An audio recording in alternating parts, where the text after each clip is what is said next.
Good day. This is Aging Maven Aficionado Amy Kay Gaskin. And once again, Jodi Benusa is joining us today. And we're going to talk about beginning your caregiving journey.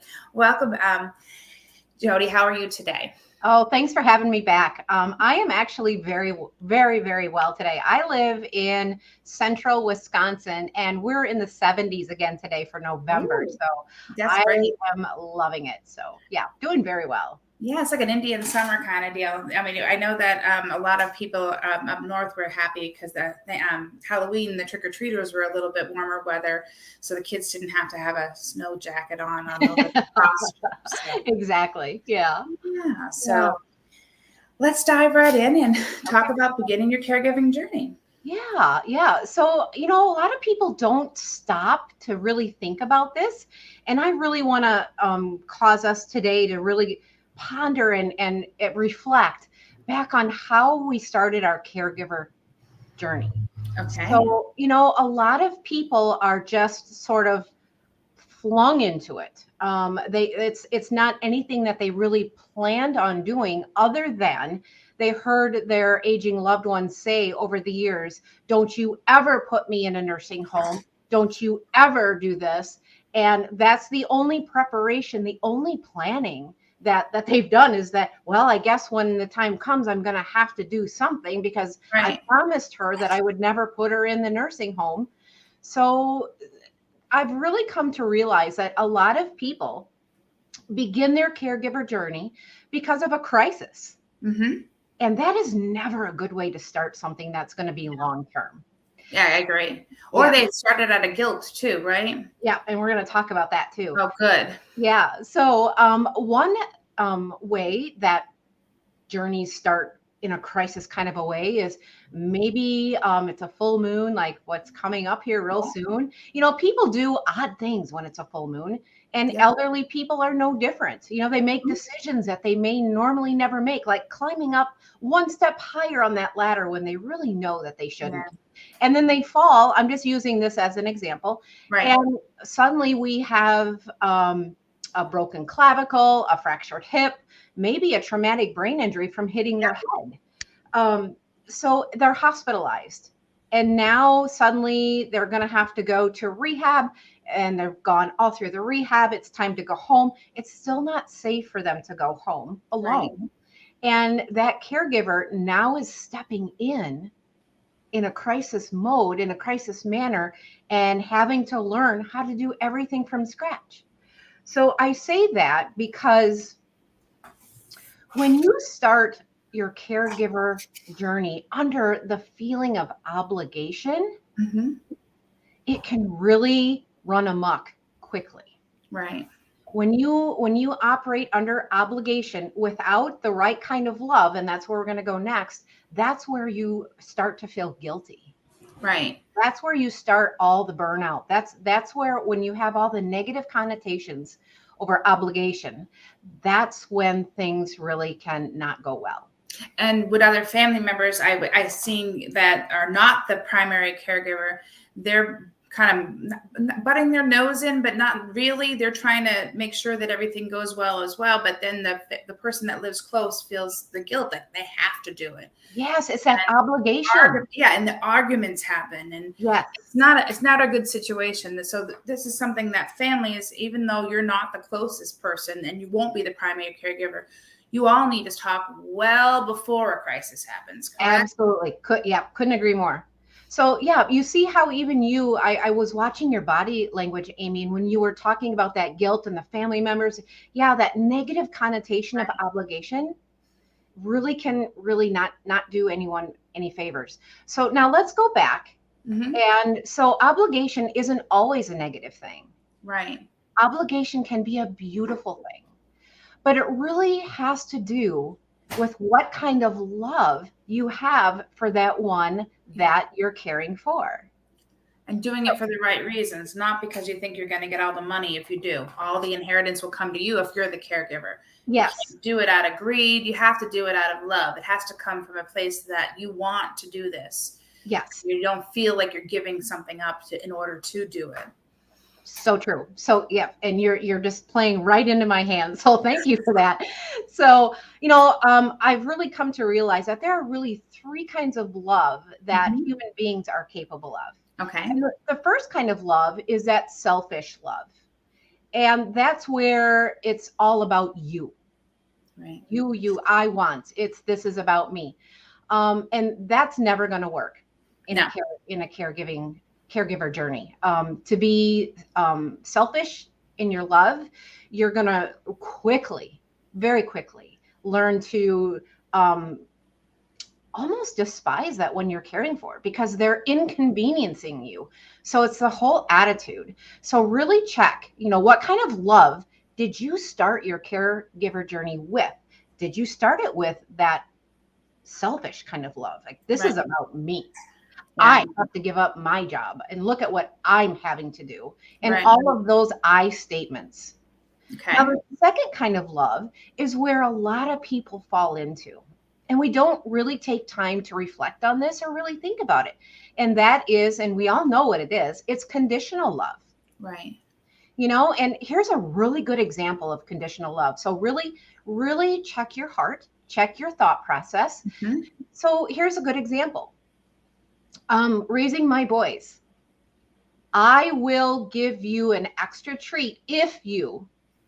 Yeah. When you put an if in any kind of reward or giving love, that is conditional love. Yeah. And that can be very dangerous too. If we are caregiving with that kind of love at the forefront of our mind, we're going to get into more arguments. Yeah. And it's going to, yeah. And not just with your loved one, like when they're caring for, but with other family members. Yes. Yes. Because they expect something out, and caregiving should come from the heart. Yes. Yep. So yeah, really do a careful self-examination of your thoughts. Mhm. And do you ever use that word if? I will if. Right. So the first one is all about selfish and the I statement, and the second one is the conditional or the if statement. Yes. Okay, got it. Yep. And the third kind of love, which is the most rewarding and can be the most difficult if you have any of those other two kind of in your makeup, that is unconditional love. Right. That is loving in spite of. Mom, I love you in spite of the fact that you asked me what we're having for dinner the 10th time. I still love you. Right. It's an attitude. Yep, and you can't lose your temper. And the thing is, even if you have unconditional love, there are going to be days you might, snap back. But remember, you can hit the reset button and take 2 steps back, and you're not alone. So you're not a bad person if you're having a bad day. You just need to make sure you have the right resources so that if you start burning out, we can fix it, Yes. And people with unconditional love, I find they'll do anything for anybody. But when somebody wants to do something for them, they're like, oh, I don't need you. No, I'm good, and I find that to be true. And so when someone offers to do something for you, have a list. What can you do for me? Yes. I would love for you to come over and have tea with my mom on Thursday from 2 to 3 or Saturday, just so I can step out and get my nails done. That's what you can do for me. I need a little bit of me time. Or can you, come over and have lunch with my mom and I? Because sometimes having, it's okay to ask for help. And those unconditional people, I find, kind of need help sometime and they don't want it. Have you seen that? Yeah. And that also, though, that can be true in the other types of love too. Right. Because of that guilt that can creep in. So if you are more habitually expressing conditional love, that guilt might not allow you to accept help as well. Yeah, I can see that too. Yep. So yeah. So I guess, there's lots that we can talk about. This is like one of my favorite topics, but, just really getting caregivers to really reflect and really understand what kind of love are they giving. Right. And it's not just at the start of the journey, but it's throughout the journey. And I think that you can fall into all three at some point in time, depending on what's going on. You know, I can imagine what the family caregivers were going through at the beginning of the pandemic. Oh, Because, you know, all of a sudden now they are having to work remotely from home. They're not even going to get out anymore. And so now they're stuck in the house and they can't really go out because they might bring something in. And it must have been absolutely insane for them. Yeah. So, you know, find the resources. There are people out there that want to help. But if you know who you are as a person and how you're starting the journey, it helps. And is there any time where you think that somebody should step back and say, I shouldn't be a caregiver because I am not the type that can do it? And should I feel guilty? Should I get a sibling? Should I hire someone? I can still be involved and not be the direct caregiver, and correct? Yes. Yes. And that is something that we're going to talk about in another episode because it's so powerful. It is. But you know what? We just really need to be careful of the using and thinking the words should and shouldn't. Right. Because when you said that, I got a little bit of goosebumps hair on the back of my neck standing up because it made me feel guilty. Just hearing you say the word. Yeah. Maybe And so it's all in how you're thinking, Mm-hmm.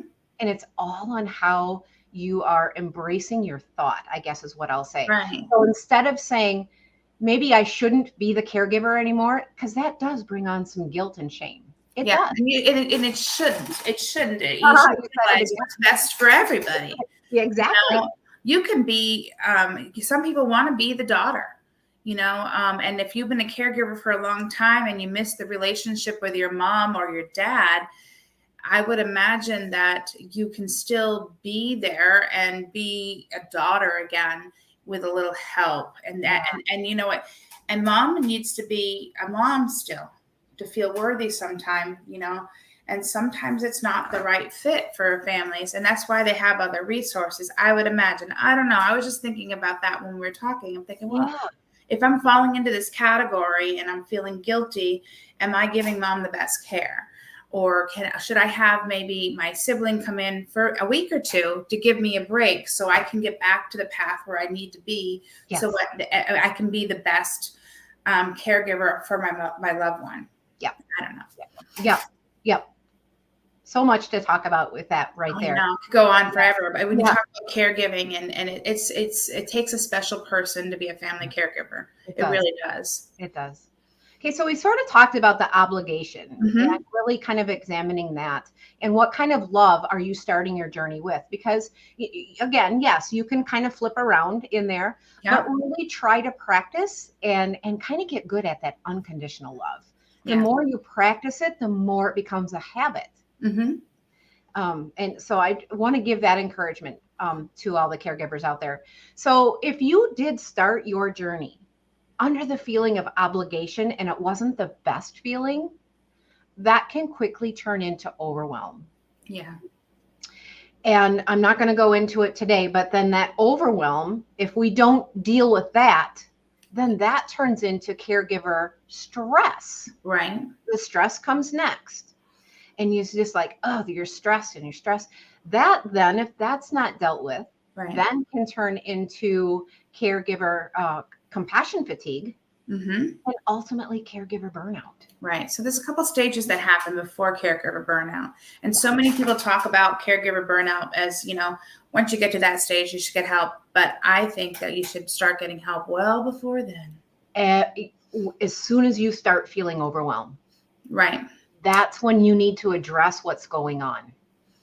Exactly. You wait. That's like waiting until a house is fully engulfed in flames before you throw a bucket of water on it. Yeah, it really would be that, you got to plan ahead. So plan ahead, know what's going on, because it can happen. And you don't know, your parents could be doing very well and you think, oh, they're doing fabulous. But that one extra rung on the ladder, the reaching up for the pots, the dish for holiday, tripping over a rug. I mean, something small can take so much away and change something quickly. Yep. So true. So yeah, I would love to talk more about how to deal with overwhelm so you can not move into that stress and not move into that compassion fatigue, and so you don't move into that caregiver burnout. So exactly. yeah. Well, this has been great, and I can't wait to have you on again. We have so much to talk about a caregiver journey, but today we talked about beginning your caregiver journey. Know where you are at the start, so you can be, and you can be the best caregiver you can be. Yeah. So, thanks again. Any last words? Other than, gosh, feel free, anyone, to reach out to me. I do have a website. It's Midwest Geriatric Consulting Services. Feel free to check it out. I do have a Calendly link in there if anyone wants a free 30-minute consultation. I'd be more than happy to do that. Great. And we'll put that in the comments as well. So again, this is Aging Maven Aficionado, Amy Kay Gaskin, and I was joined once again with Jodi Benusa. And thanks again. Have a great day.